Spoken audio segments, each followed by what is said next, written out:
uso wa vilindi vya maji, akaviumba vilivyomo baharini, nchi kavu, wanyama, ndege wa angani na mimea.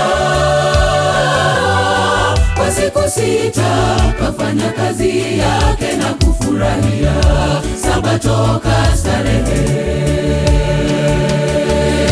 Sabato siku njema, tufurahi tuitunze, tuache kazi zetu, tuje tumuabudu.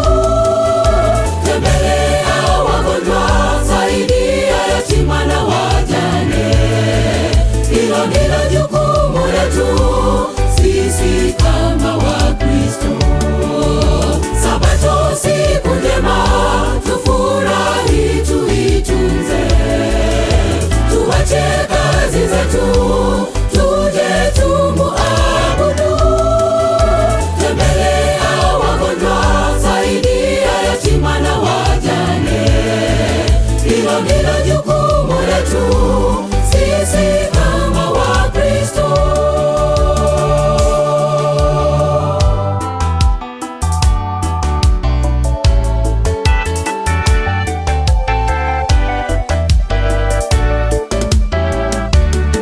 Waisraeli walipotoka nchi ya Misri kuelekea Kanaani, katika mlima wa Sinai Musa kapewa amri, wakaagizwa wazitunze zote, ya nne ikiwa Sabato. Kwa siku sita tenda kazi zote, Sabato uitakase, na itadumu ulimwenguni hadi kule mbinguni, milele hata milele. Sabato siku njema, tufurahi tuitunze, tuache kazi zetu, tuje tumuabudu. Tembelea wagonjwa, saidia yatima na wajane, hilo ndilo jukumu letu sisi kama Wakristo. Sabato siku njema, tufurahi tuitunze, tuache kazi zetu, tuje tumuabudu. Tembelea wagonjwa, saidia yatima na wajane, hilo ndilo jukumu letu sisi kama Wakristo.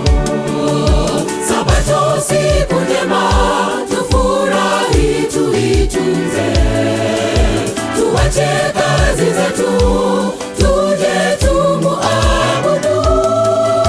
Tembelea wagonjwa, saidia yatima na wajane, hilo ndilo jukumu letu sisi kama Wakristo. Sabato siku njema, tufurahi tuitunze, tuache kazi zetu, tuje tumuabudu. Tembelea wagonjwa, saidia yatima na wajane, hilo ndilo jukumu letu sisi kama Wakristo.